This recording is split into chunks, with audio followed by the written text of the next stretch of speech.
ver el cumplimiento de las promesas de Dios. Dios es un Dios que celebra la vida. Acompáñenme, vamos a leer Génesis capítulo 21 y vamos a leer este momento tan esperado.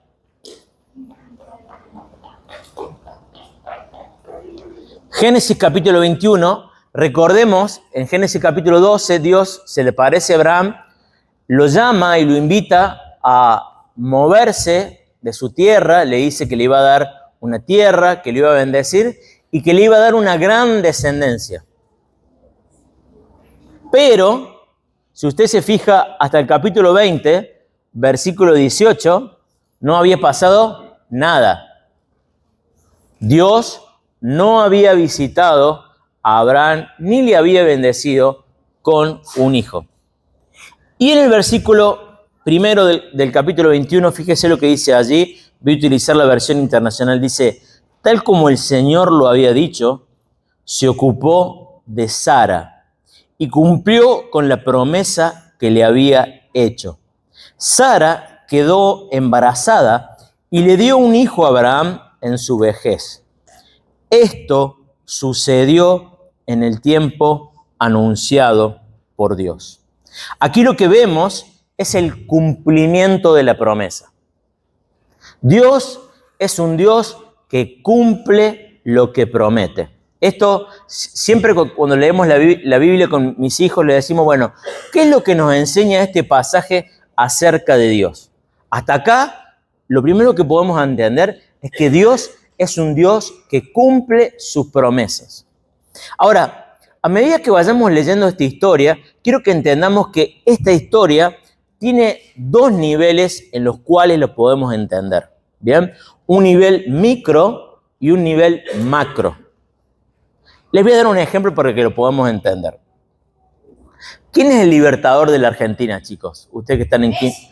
No necesariamente. Es un gran jugador de fútbol, gracias a Dios nos dio la tercera, quizás la cuarta, ¿bien? Pero no es el gran libertador. ¿Cómo se llama el gran libertador de Argentina? El general San Martín. Bien. Bueno, si nosotros estudiamos la vida, la niñez de San Martín o la vida de los padres de San Martín, está muy bueno, pero en realidad lo más importante, si estudiamos por ejemplo la vida de los padres de San Martín, no es tanto la vida de los padres, sino lo importante que fueron los padres para la formación de ¿quién? De San Martín, que llegó a ser el libertador. Bueno, de la misma forma, cuando estudiamos la vida de Abraham, Isaac y Jacob, lo estudiamos y es importante y podemos sacar lecciones para nuestra vida y para nuestra fe, pero en última instancia, ellos son los padres de el libertador. ¿Cómo se llama ese libertador? No me van a querer decir Messi ni Maradona porque lo he hecho. ¿Cómo se llama ese libertador? No, San Martín tampoco. Jesús es el hijo de Abraham, Isaac y Jacob. Si trazamos una genealogía, Jacob es el padre de las tribus de Israel, del cual llegaría a ser más adelante rey. Un rey, ¿se acuerdan? Un rey que fue conforme al corazón de Dios. ¿Cómo se llamaba ese rey? David, bien, y que pertenecía a la tribu de, con 4 letras. Muy bien, Meli, la tribu de Judá. Bien, muy bien las chicas, están superando a los varones en esta mañana. Bueno, vamos, después seguimos hablando. Bueno, la cuestión es que por eso tenemos que verlo primero en un contexto micro y después lo vamos a ver en un contexto macro. Lo primero que vemos es que Dios al fin cumple su promesa. Al fin cumple su promesa.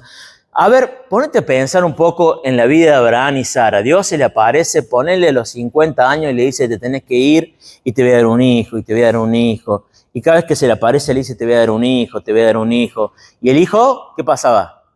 No aparecía. Bien, la verdad que la espera es angustiante. A ver, no sé ustedes, pero ¿a quién le cuesta esperar acá? Es muy difícil esperar. Imagínate esperar por 50, 40 años, tener la bendición de ser padre o ser madre.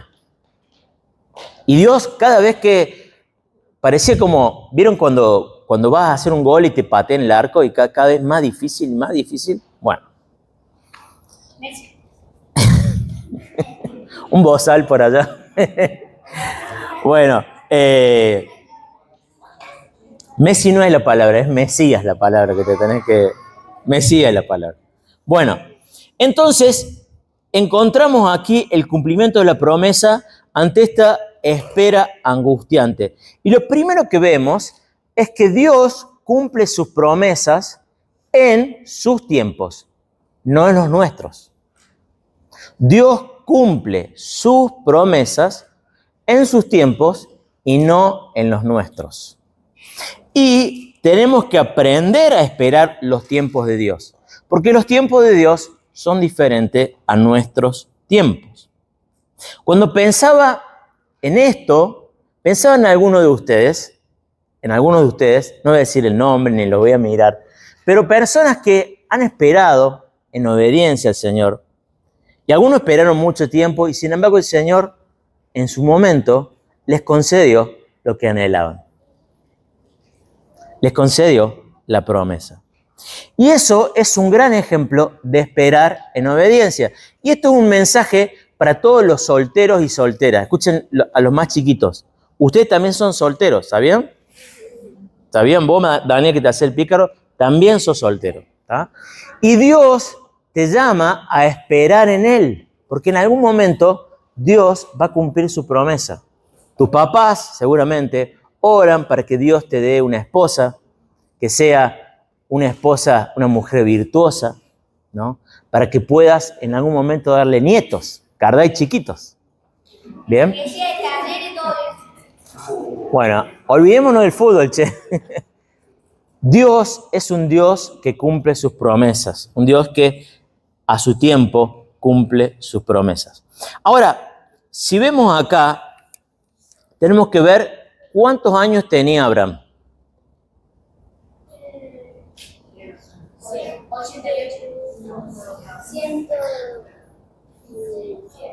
100.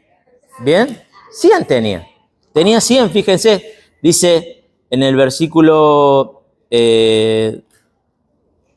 no lo encuentro, pero tenía 100. Créanme que tenía 100. Bueno, la cuestión es que tenía 100. No recuerdo bien cuántos años tenía Sara, pero dice la Biblia que la matriz de Sara estaba como muerta. ¿Tá? A ver, vamos a hablarlo en términos prácticos, digamos. Era imposible, desde el punto de vista humano, que Sara tuviese hijos. Desde el punto de vista Abraham, digamos, Abraham con 100 años, a ver, yo siempre que vengo pensando en esta serie digo, si Cormillot con 84 fue papá, Abraham, que es el padre de la fe, ¿no? Que caminó cuántos kilómetros, que habrá estado en buen estado físico, era el padre de la fe, era muy probable, ¿bien? Pero Sara ya había entrado en la menopausia hace rato, ¿bien? Y no quiero dar una clase de sistema reproductivo femenino, pero cuando la mujer entra en la menopausia, el óvulo, que es la partecita donde el espermatozoide tiene que entrar, no se libera, ¿bien? Cuando las mujeres son jóvenes, el espermatozoide que entra va pero como tiro, digamos. Es como si se sube a un río que va para arriba y se encuentra con el óvulo y el endometrio, que es esa capita que recibe el huevo implantado, lo recibe con mucho cariño y ahí se da el embarazo. Pero luego de la menopausia no hay óvulo y el viaje del espermatozoide, en vez de ser como tiro, es como si fuera un desierto, todo arena. No hay forma de que el espermatozoide pueda subir arriba. ¿Se dan cuenta? Es imposible. Salvo que Dios haga algo sobrenatural. Y a veces nos cuesta pensar en que Dios pueda hacer algo sobrenatural. Ahora, yo me hago una pregunta. Si los médicos, digamos, que apenas estamos entendiendo cómo funciona el sistema reproductivo, porque todavía hay muchas cosas que no entendemos, hemos podido avanzar y hemos podido lograr que mujeres de 50, de 60 años hayan podido tener hijos por diferentes tecnologías. ¿Cuánto más Dios que creó el sistema reproductivo? Dios es el Dios de los imposibles. Es el Dios que hizo lo difícil posible. Para el Creador no hay nada imposible. Por eso Dios es el Dios que cumple las promesas. Dice en Romanos capítulo 4, dice que Abraham creyó contra toda esperanza. A pesar de que consideró su cuerpo como muerto, dice, y que la matriz de Sara estaba como muerta, dice que él confió y en fe se envalentonó y confió en la promesa de Dios. Acompáñeme a Hebreos capítulo 11, versículos 10 y 12. Este capítulo del libro de los Hebreos se conoce como... El capítulo 11 de Hebreos se conoce como el libro de ¿la qué? Sí, ¿la qué de la fe? La galería de la fe, ¿bien? Porque se nombra a diferentes hombres y mujeres que fueron ejemplo de fe. Y aquí están tanto Abraham como Sara. Fíjense, Hebreos capítulo 11, versículo 11 dice, por la fe, Abraham, a pesar de su avanzada edad, y de que Sara misma era estéril, recibió fuerza para tener hijos. Fíjense, acá está la clave, dice, porque consideró fiel al que lo había prometido, fiel al que había hecho la promesa. Dios cumple su pacto. El Dios que habla, que dice, esto lo voy a hacer, lo cumple. No porque lo merezcamos, no porque seamos mejores, no por nuestras buenas obras, sino porque Dios es fiel. Y podemos confiar en que Dios va a cumplir sus promesas, así como lo hizo con Abraham y Sara, también lo va a cumplir con cada uno de nosotros. Ahora, ¿qué es lo que sucede? Volvamos a Génesis 21. ¿Qué es lo que sucede cuando Isaac nace? ¿Cuál es la respuesta? ¿Cuál es la emoción que surge en el seno de esa familia? Alegría. Alegría. Fíjense lo que dice, el texto lo dice en muchas formas. Dice, al hijo que Sara le dio, Abraham le puso por nombre Isaac. ¿Qué significa Isaac? Risa. Risa. La risa o la sonrisa es la demostración palpable de estar alegre. Si yo le digo que estoy alegre y hablo así, ¿estoy alegre?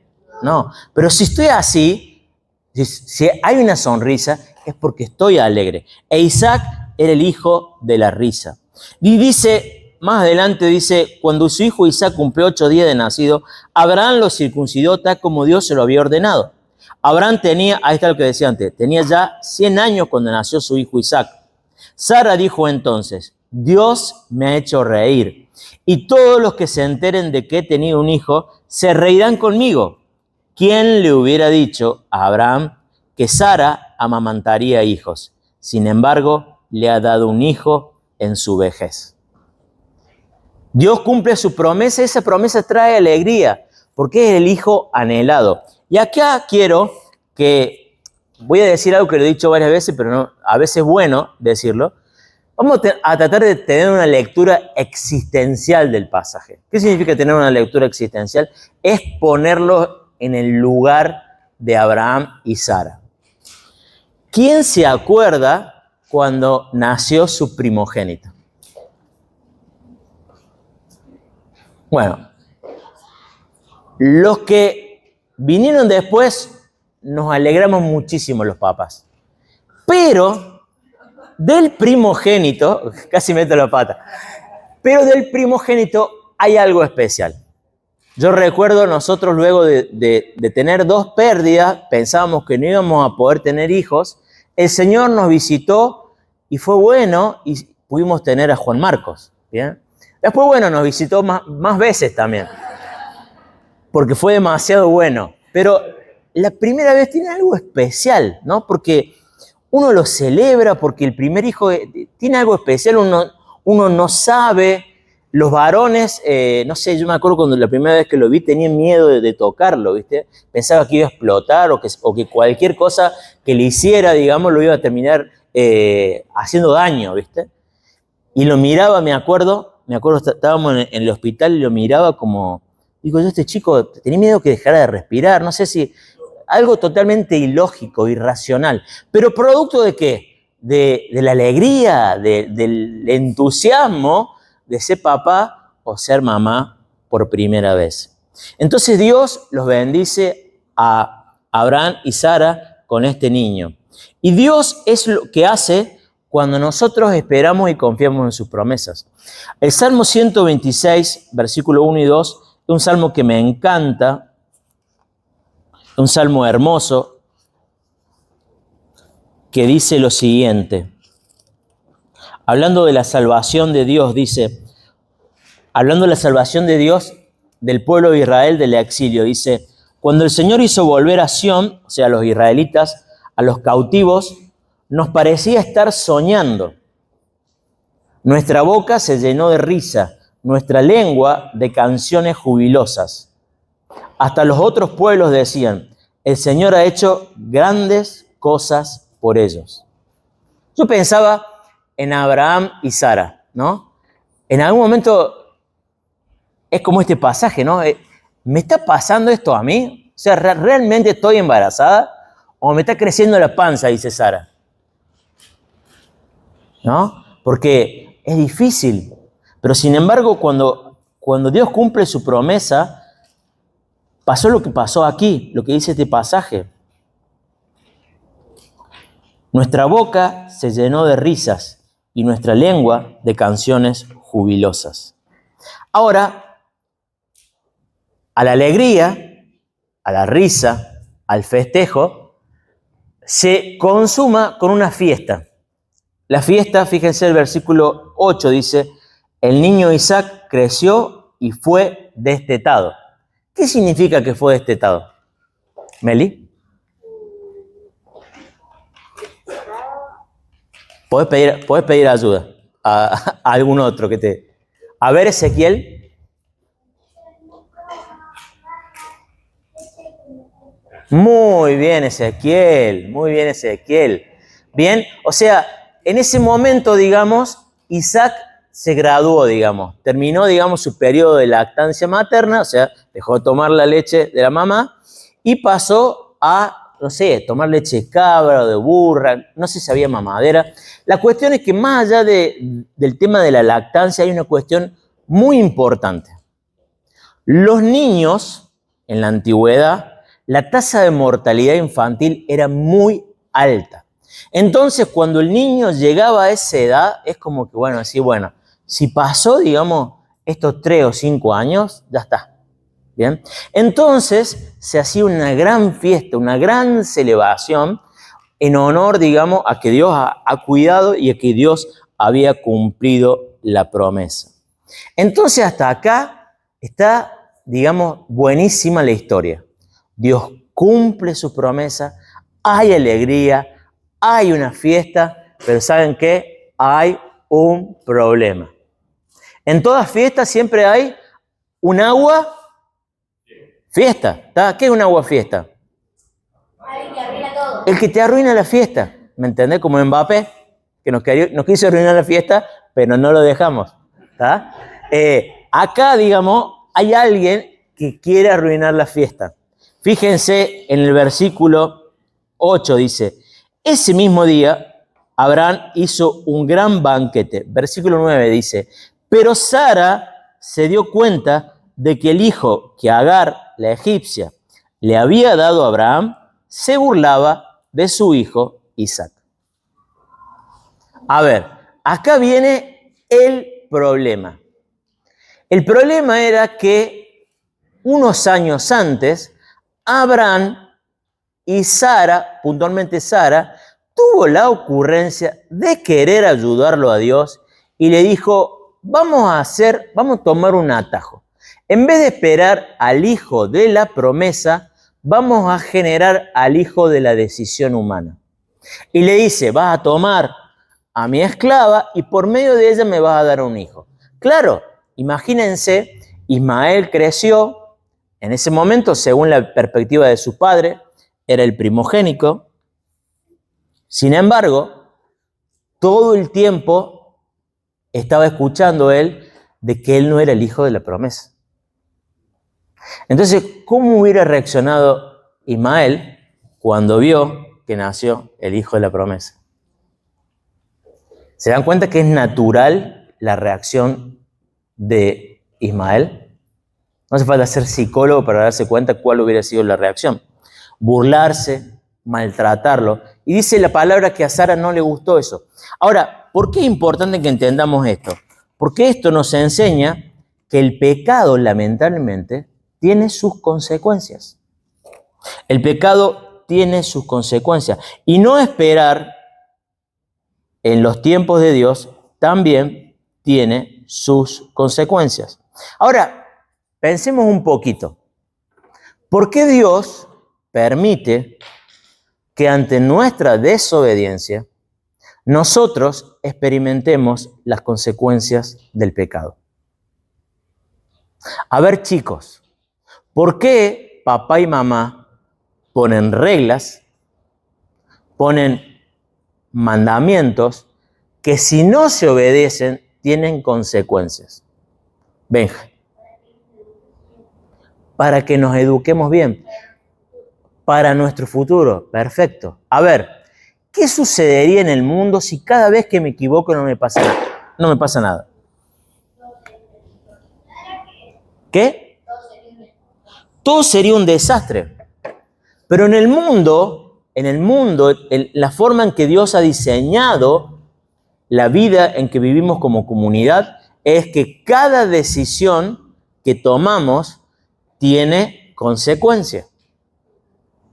Si vemos en la vida del pueblo de Israel, fue un pueblo caracterizado por la desobediencia, no por la obediencia. Y por eso le siguió, si usted ve, el pueblo de Israel fue disciplinado casi permanentemente, ¿está? Disciplinado de forma casi continua. Hay un pasaje que estaba leyendo esta semana en el libro de Jeremías. Si me acompañan, Jeremías 2:19.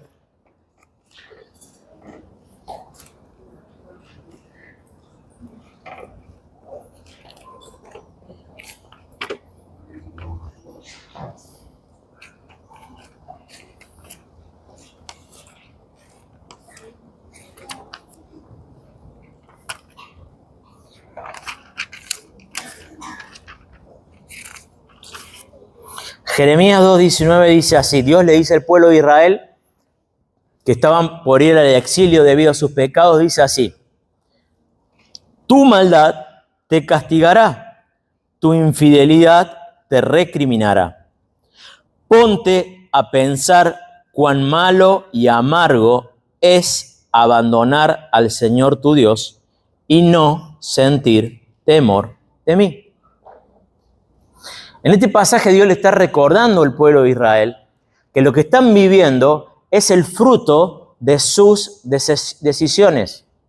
Están viviendo con las consecuencias de sus pecados. Ahora, ¿por qué es importante esto? Es para que podamos evitar seguir el ejemplo de ellos. A veces Dios, ante nuestra desobediencia, nuestra necedad, dice: ah, ¿sí? ¿Querés pecar? ¿Querés seguir por ese camino? Anda. Y nos deja a nuestro arbitrio. Y nos deja a que tocamos fondo, a que lleguemos a estas situaciones. Para que pensemos cuán malo y amargo es haber abandonado al Señor. Por eso Dios permite que las consecuencias de nuestro pecado permanezcan en esta vida.